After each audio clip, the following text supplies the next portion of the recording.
This is about Cisco IOS CLI. So the goal here is to introduce iOS command line interface.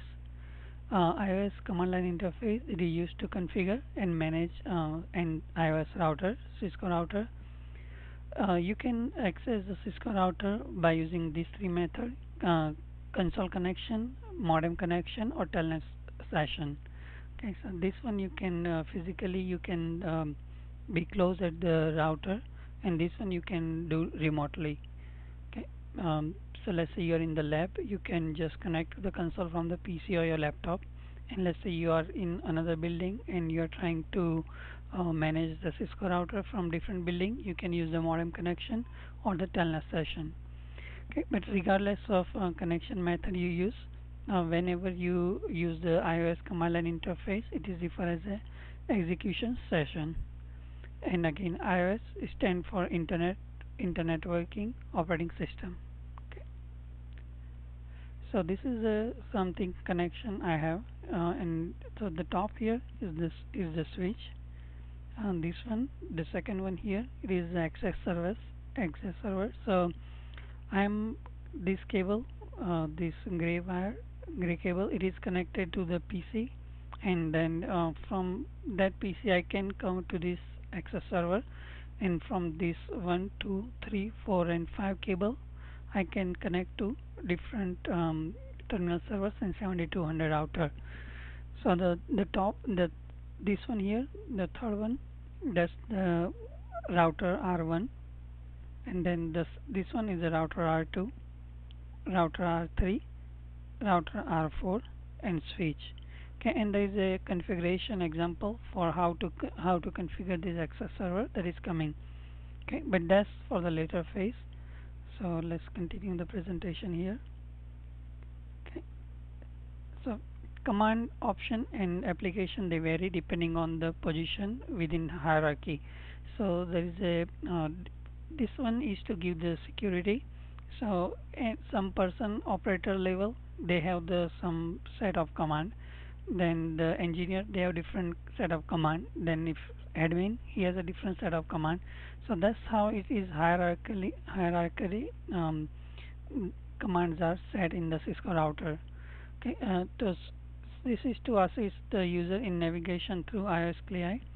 The command will prompt and will change to reflect the position of a user within the command hierarchy. So user execution mode, so that's the router, and you will see this caret sign here. Then the privilege execution mode, and then you see the pound sign. When you are in the configuration mode, you will see this config. That's the it will tell you that you are in configuration mode. This IF, it will tell you are in interface configuration mode. This is router, that means you are trying to configure the routing protocols like RIP, OSPF, BGP, and those kind of routing protocol. When you try to configure the line, then you will see this line here. So this prompts, it tell you that at which command prompt you are at and what is your position. Okay, so as I mentioned earlier, so when you when you use a login, you will see some set of command here. Then you enter the enable command, and then you go in this privilege execute command mode, and then you have like debug, reload, configure, and here you can erase everything. So not everybody can get the privilege execute mode. It's the depends on the admin how he want to which person get what kind of privilege here. So once you are in the configuration mode, then you can go in the from this configuration mode you can so this is a router prompt here, then you can do the config T. So then you are at the config mode now. From that one you have some set of command. From here you can either configure the interfaces, let's say you have Ethernet, serial, and BRI, and so on. You can configure those interfaces. You can also configure the routing protocols like RIP, OSPF, IGRP, and EIGRP, etc. And then you can configure the line console as well. And to go back, you just type the exit. It will take you one level up. So let's say I am here in the line. Once I enter exit, I will go to router config. From here, if I exit, I will go here, and then one more exit, I will be here. If you want to end, it will take you directly to the all the way up. Okay, so that's the hierarchy. Now this is the demo here, so I will run the video and I will give you some comments while this video is running. Okay, so here I am. Okay, so I enter the enable, then I enter the password here. Okay, now I'm doing the config T here. Sometime if I don't know, I just ask the question mark for the help. So now I'm in the configuration mode, global configuration mode here. Now if I'm exit back, then I go back again. Okay, now I want to see what commands are available, but we start with the S, so you can ask the question mark.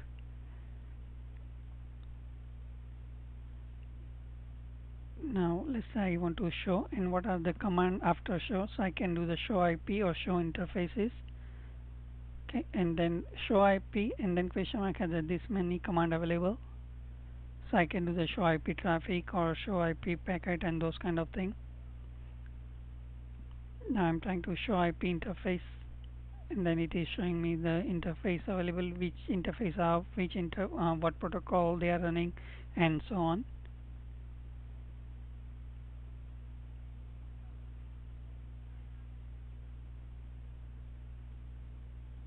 Okay, so now I want to see which processes are running, so I can do the show process and memory. So it show me the processes which are running right now in the memory here.